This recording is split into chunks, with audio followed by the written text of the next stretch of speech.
मुश्किल के दौर में हर कोई बहाने की चादर ओढ़ लेता है, पर जो हारी हुई बाजी पलट दे वही असली शेर होता है। शेर जंगल का राजा होता है, ये बात सबको पता है, लेकिन उसे जंगल का राजा बनाया किसने, ये बात किसी को नहीं पता। शेर से भी ज्यादा बड़ा होता है हाथी, शेर से भी ज्यादा गति से दौड़ सकता है चीता, शेर से भी ज्यादा चालाक होती है लोमड़ी। शेर बाज की तरह आसमान की ऊंचाई नहीं छू सकता, न तेज है, न ताकतवर है, न चालाक है ये शेर, फिर कैसे ये जंगल का राजा कहलाता है। शेर अपनी सोच की वजह से जंगल का राजा है। एक कहावत है, शेर खुद अपनी ताकत से राजा कहलाता है, जंगल में कभी चुनाव नहीं होते। शेर खुद से 10 गुना बड़े और ताकतवर हाथी को मार गिराता है। हाथी की ताकत जानते हुए भी शेर की सोच उससे कहती है कि मैं हाथी को मार सकता हूँ, और दूसरी तरफ हाथी ताकतवर और बड़ा होने के बावजूद शेर को देखकर ये सोचता है कि मैं इसका मुकाबला नहीं कर पाऊंगा। जंगल में शेर से ज्यादा ताकतवर जानवर मौजूद होते हैं, लेकिन फिर भी शेर ही राजा होता है, क्योंकि शेर अपने कॉन्फिडेंस और लड़ने के एटीट्यूड की वजह से जंगल पर राज करता है, और बाकी जानवर खुद को कमजोर और शेर को ताकतवर समझने की वजह से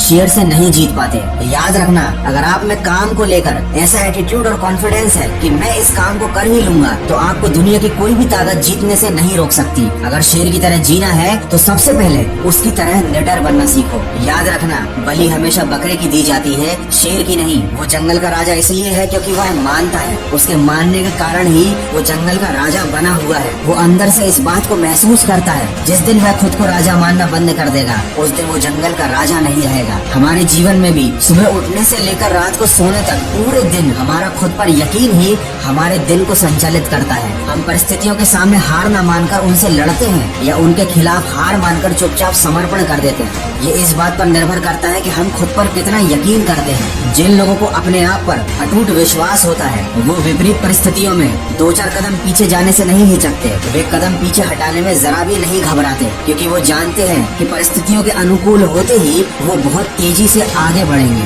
दोस्तों, शेर शिकार का कर्म करता है और उसे फल में मिलता है भोजन, लेकिन वो फल के लालच में कर्म नहीं करता, उसे कर्म करने में मजा आता है। शेर को शिकार करने में मजा आता है, तभी तो वो किसी और के द्वारा मारा गया जानवर नहीं खाता। यही बात आप पर भी लागू होती है। अगर आपको कर्म करने में मजा आने लगा तो आपको फल अपने आप ही मिल जाएगा। अधिकतर लोग केवल फल के लालच में उसके पीछे भागते रहते हैं, सफलता के पीछे, पैसों के पीछे, प्रसिद्धि के पीछे भागते रहते हैं। लेकिन असली सफलता उनको मिलती है जिन्हें सफलता प्राप्त करने के लिए किए जाने वाले जरूरी काम करने में मजा आने लगता है। दोस्तों, ये बात तो आप सब जानते हैं कि झुंड में शिकार कुत्ते करते हैं, शेर केवल अकेला ही काफी होता है। इससे हमें ये सीखने को मिलता है कि अकेले जीना और अकेले चलना सीख लो। जो भीड़ में चलते हैं वो भीड़ में ही खोकर रह जाते हैं। तो शेर के जीवन से हम 3 बातें सीख सकते हैं। पहला तो हमेशा अपने आप को विनर समझो, हमेशा खुद के ऊपर पूरा विश्वास रखो। दूसरी बात, अपने कर्म या अपने काम को मजे के साथ करो। अगर आपका अपने काम में ही मन नहीं लगता तो सफलता मिलना तो बहुत दूर की बात है।